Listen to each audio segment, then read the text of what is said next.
planningnya. Misalnya ini dalam kegiatan non kesehatan ya, ini planning ini. Nah, jadi kita buat dulu tuh ya perencanaannya apa. Ini kalau ini ya bisa dalam bentuk narasi atau dalam bentuk tabel. Ini planning seperti ini. Ya, misalnya usaha yang akan saya jalankan ini adalah usaha yang berjalan pada bidang pembibitan, pemasaran, penjualan ikan mas yang akan memperoleh keuntungan besar dengan modal yang kecil. Pada saat ini banyak yang belum ada ini dinarasikan boleh ya. Nah, pertama-tama dia akan bikin kolam ya. Nah, kolam tersebut bisa menampung sekitar 10.000 yang bisa dibibit dipanen dalam jangka waktu 2 bulan atau 3 bulan misalnya ya.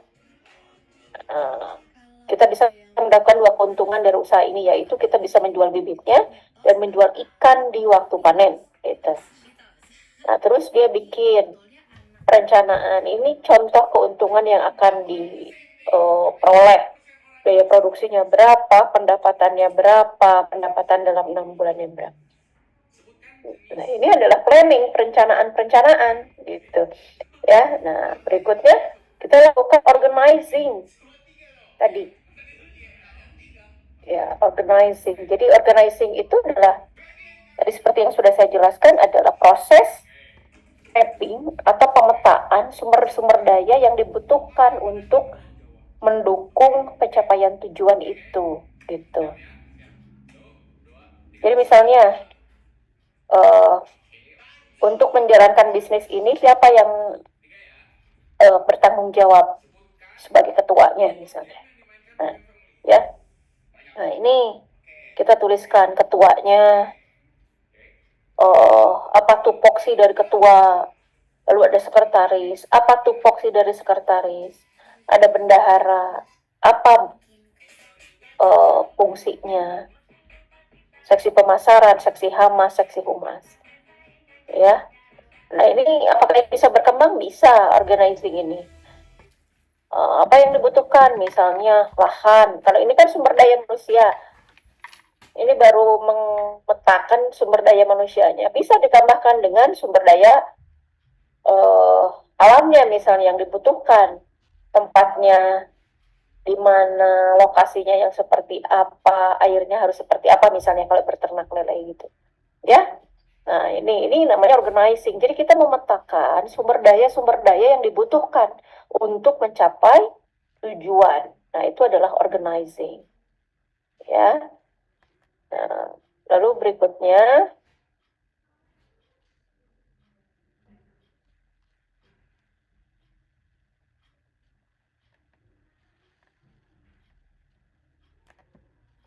nah ini nih.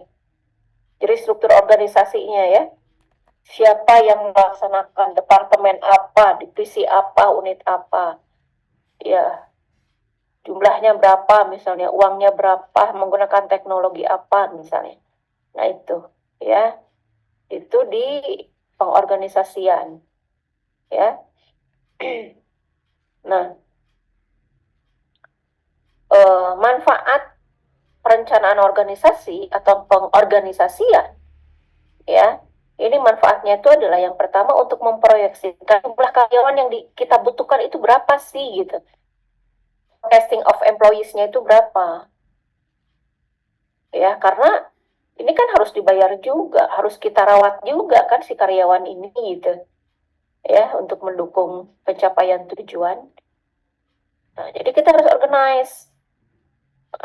Misalnya untuk perencanaan A butuh 2 orang dengan kualifikasi sarjana, rencana B kita butuh 3 orang dengan kualifikasi SMA. Itu kan berpengaruh terhadap penggajian misalnya ya, jumlah karyawan yang dibutuhkan. Nah, itu jadi pengorganisasian itu manfaatnya adalah dia bisa memproyeksi berapa employee yang dibutuhkan untuk mencapai tujuan itu gitu ya. Lalu berikutnya adalah untuk mengidentifikasi SDM yang tersedia dalam organisasi kita. SDM yang kita miliki itu kualifikasinya apa saja sih gitu. Bisa mencapai tujuan organisasi enggak? Misalnya kepakarannya. Apakah SDM-nya pakar atau non pakar gitu, ya. Lalu analisis keseimbangan penawaran dan permintaan. Nah ini terkait dengan jumlah yang itu, jumlah yang atas dengan yang A ya. Kalau misalnya kita tidak memproyeksikan, kita tidak mengorganize berapa karyawan yang dibutuhkan, bisa-bisa nanti karyawannya overload. Ketika overload dan permintaan produk kita nggak stabil, ya itu bisa menurunkan value dari perusahaan. Ya, jadi kita mengidentifikasi, merencanakan organisasi itu supaya melihat nih keseimbangan karyawannya itu seperti apa, ada di jumlah berapa nih yang ideal, gitu. Ya, nah itu perencanaan organisasi. Nah itu baru P. Oh ya, sekarang A, actuating, program aksi. Actuating itu kan dari ACT. Aksi ya, actuating. menggerakkan. Actions gitu ya. Bergerak. Jadi program aksi ini dia membuat proyeksi jumlah karyawan yang akan dibutuhkan. Ya. Bentar. Bukannya itu sebentar, itu melangkah pengorganisasian. Ya, yang ini, yang actuating ini. Ya. Jadi actuating ini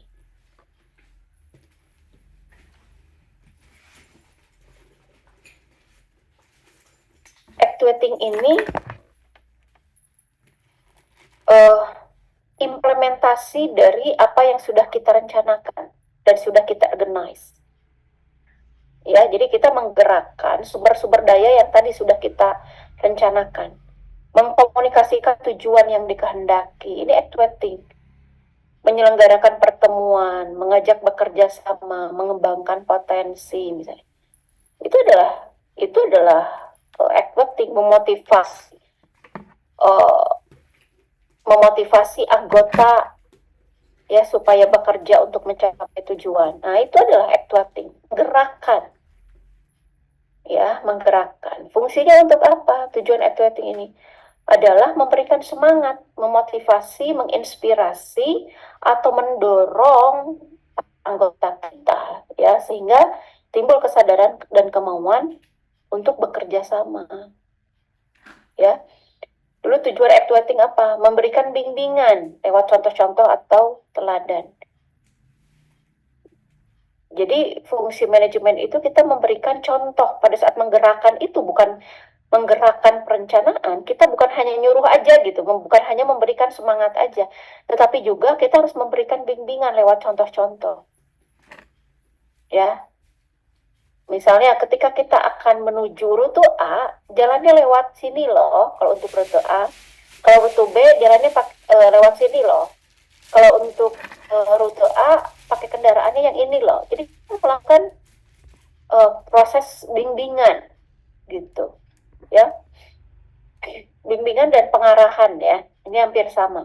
Jadi memberikan rambu-rambu yang jelas. Ya, jadi untuk mencapai tujuan ya, kita harus actuating, kita harus bergerak dengan memberikan rambu-rambu yang jelas, memberikan pengarahan yang jelas. Ini loh jalan ke rute A, menggunakan mobil ini, gitu. Kalau misalnya kalian melanggar, gitu ya, ini ada sanksinya. Tapi ketika kalian berprestasi, ini ada rewardnya, gitu. Nah itu lebih ke arah memberikan suatu directions ya. Direction itu pengarahan, memberikan arahan, gitu. Ya supaya betul sesuai dengan perencanaan. Ya, baik benar jelas ya. Nah, fungsi actuating apa sih fungsinya? Kalau ini kan tadi tujuannya. Kalau fungsinya apa? Fungsinya itu adalah directing. Directing tadi memberikan pengarahan. Lalu commanding. Nah, commanding itu dia memberikan perintah ya untuk menggerakkan kegiatan ya untuk mencapai tujuan, pemberian motivasi lah, commanding. Jadi pemberian perintah gitu. Kamu melakukan A, langkah B, langkah C. Kamu melakukan A melalui rute B gitu. Ya, nah itu commanding. Leading. Nah, ya jadi pergerakan actuating juga dia memiliki fungsi untuk sebagai leading. Meliding. Jadi memberikan contoh yang dilakukan oleh seorang pimpinan kepada bawahan. Ya. Jadi konon katanya gitu ya kalau dari ilmu manajemen, seorang pemimpin itu yang berhasil adalah ketika bawahannya itu ya dia mengadop apa yang dilakukan oleh atasannya. Jadi ketika ditinggal oleh atasan gitu ya, dia bisa mengadap karakteristik kepemimpinannya, bisa dilepas sendiri. Nah, itu kepimpinannya berhasil mendidik anak buahnya seperti itu, gitu. Itu yang berhasil itu seperti itu. Jadi seorang pemimpin yang berhasil itu adalah ketika karakter dirinya ditiru oleh anggota bawahannya. Itu pimpinan yang berhasil, ya. Lalu koordinating merupakan suatu usaha menyelenggarakan pertemuan yang dapat menstimulasi pekerjaan. Jadi kita harus bisa mengkoordinasikan kerjaan apa saja di dalam organisasi itu, antar unit A, antar unit B, antar unit C, ya. Oke, itu. Nah, berikutnya adalah fungsi pengawasan, ya, controlling, C ya, tadi kan C. Controlling itu ada pengawasan, pengendalian atau monitoring dan evaluasi. Kita sebut dia biasanya controlling dan evaluasi, monitoring dan evaluasi ya. Jadi pengendalian, ya.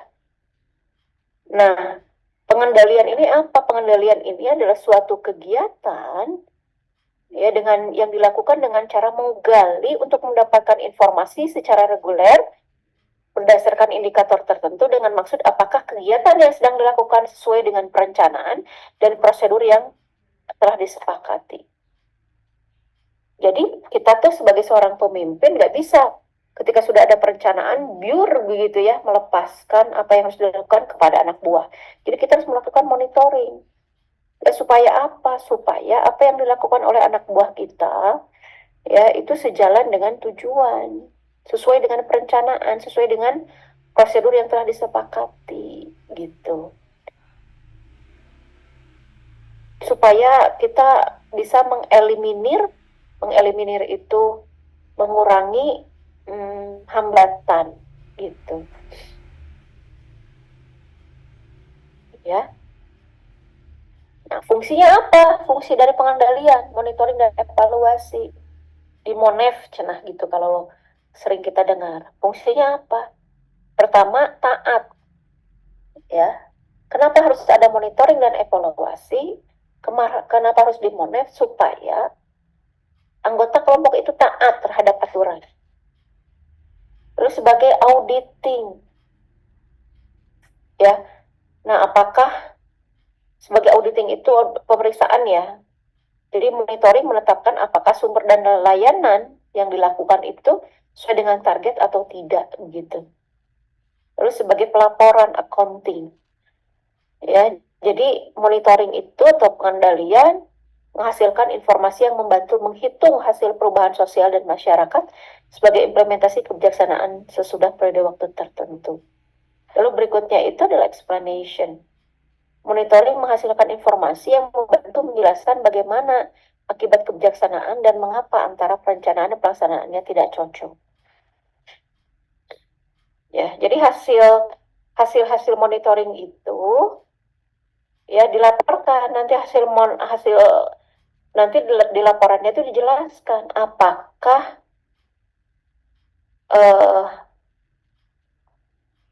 apakah perencanaan dan tindakan itu cocok atau tidak. Kalau misalnya tidak cocok, kenapa? Gitu, mengapa? Gitu. Ya, nah itu fungsi dari monitoring dan evaluasi. Ya, nah, jenis evaluasi apa? Evaluasi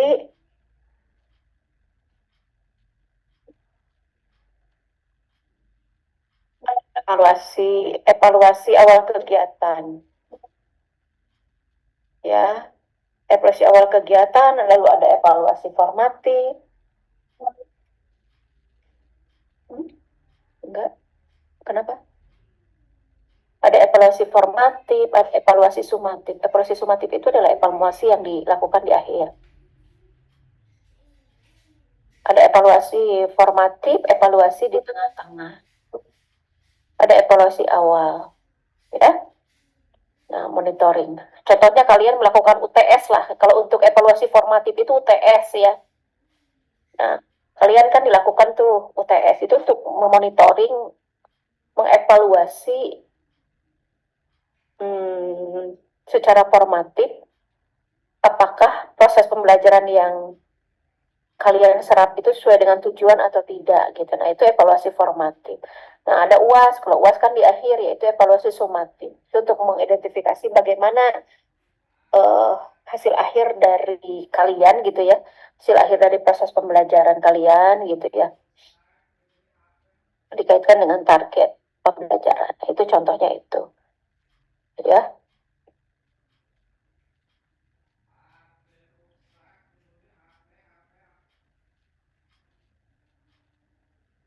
Nah, ini ada metode evaluasi. Jadi untuk mengevaluasi itu ada beberapa cara.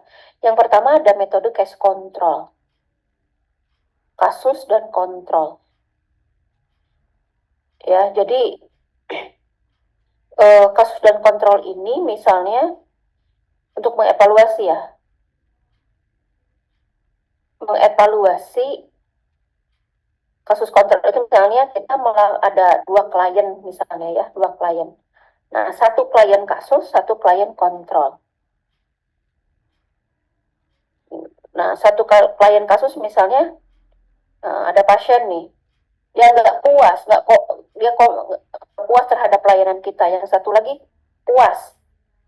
Nah, itu nanti ditelusur tuh. Yang nggak puas kenapa? Gitu dicari double edge questionnya. Yang puas kenapa? Dicari double edge questionnya. Nah, itu adalah metode case control. Berikutnya adalah metode follow up. Ya, uh, biasanya kalau metode follow up ini ada tentang waktu ya.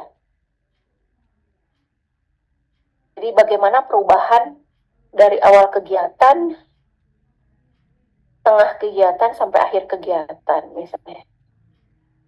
Ya. Jadi biasanya metode follow up ini lebih kepada metode yang melihat bagaimana perubahan yang terjadi dari mulai dilakukannya proyek. Nah, itu. Ya. Lalu berikutnya ada metode retrospektif before dan after. Metode retrospektif itu before dan after. Uh, jadi melihat bagaimana sebelum, bagaimana sesudah. Kalau yang tadi kan antar waktu, follow up. Kalau ini before dan afternya. Di awal, yang sebelum, dan sesudah sampai selesai. Kalau metode follow up ini di awal, lalu di tengah-tengah, dan lalu nanti menjelang akhir atau di akhir. Kalau ini lihat dulu di awal sama di akhir, lalu dibandingkan. Itu untuk evaluasi metode retrospektif. Kok susah, retrospektif. Lalu metode prospektif. Ya, nah prospektif ini kan pros, kan ada retro, ada pros ya. Kalau pros itu ke depan, ya. Jadi menggunakan metode ini, ya, ini menggunakan asumsi-asumsi dari calon responden ke depan itu layanan yang harus diberikan oleh seorang bidan itu yang seperti apa gitu. Nah, itu adalah metode prospektif. ya. Nah, itu untuk metode evaluasi ya. Oke, itu tadi sudah dijelaskan ya. POAC, Planning, Organizing, Actuating, dan Controlling ya. Fungsi manajemen. Nah ini uh, teori itu pasti digunakan di berbagai aspek. Bukan hanya pada saat kita di rumah sakit saja, tapi juga misalnya pada saat kita praktek di BPM misalnya. Ya, nah itu kita kembangkan metode-metode itu. Kayak mana tadi ya? Training. Nah ini tadi ya contohnya organizing, acting. Nah, oh ya ini acting. Ini tadi organizing sudah. Berikutnya actuating. Actuating itu tadi kan dilakukan melalui berbagai pengarahan gitu ya, motivasi gitu. Nah ini actuating ini nih, actuating dalam kepemimpinan adalah bagaimana seorang pemimpin dapat mempengaruhi perilaku bawahan sehingga bawahan tersebut bisa efektif untuk mencapai tujuan.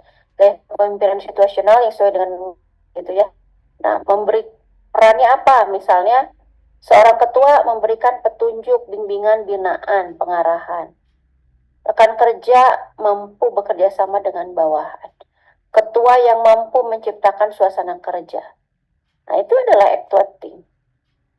Jadi actuating itu bagaimana seorang pemimpin dapat mempengaruhi perilaku bawahannya dengan cara berkomunikasi gitu. Ya, nah itu actuating. Nah, sekarang controlling.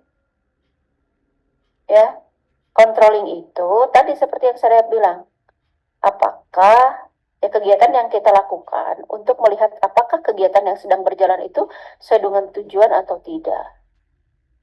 Nah, makanya di controlling itu harus ada standar.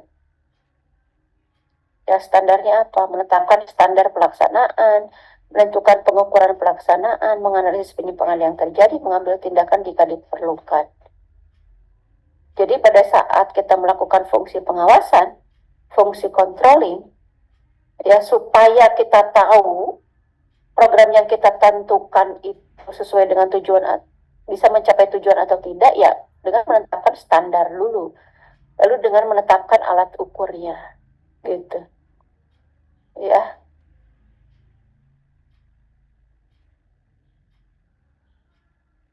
Oke, nah itu controlling POAC, POAC itu fungsi manajemen.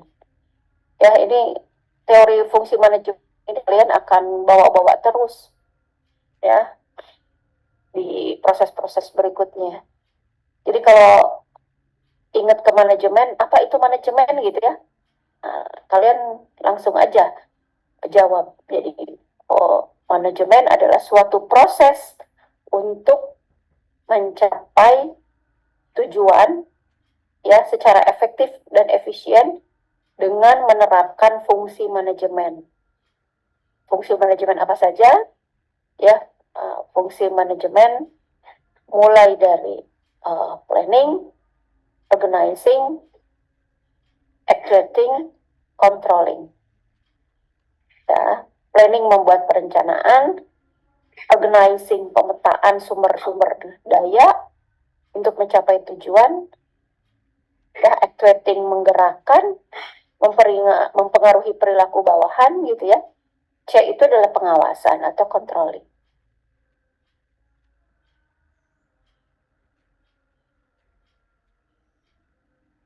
Oke, saya rasa cukup itu bisa dipahami terkait dengan manajemen. Bisa dipahami tidak? Bisa itu. Bisa, Ibu. Kalau pikirnya kalau manajemen jelas ya. Kalau ini, dan saya rasa kalian sebetulnya sudah sering baca juga ya. Itu jadi fungsi manajemen harus dipahami, harus diinternalisasi. Ada pertanyaan silahkan. Kelas A, B, C.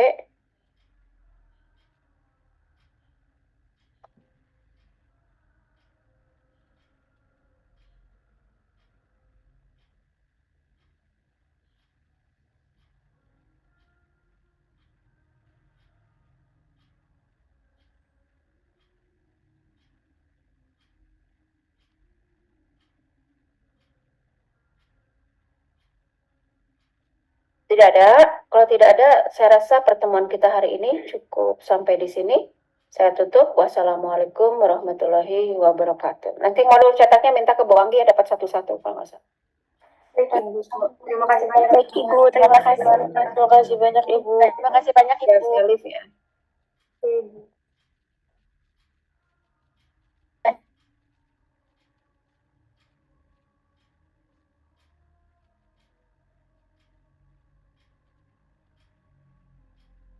Banyak Ibu.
Dia bisa deh ngerudungan adek. Hmm? Bisa tuh ngerudungan. Bisa, mama ganti baju. Bukan tidak.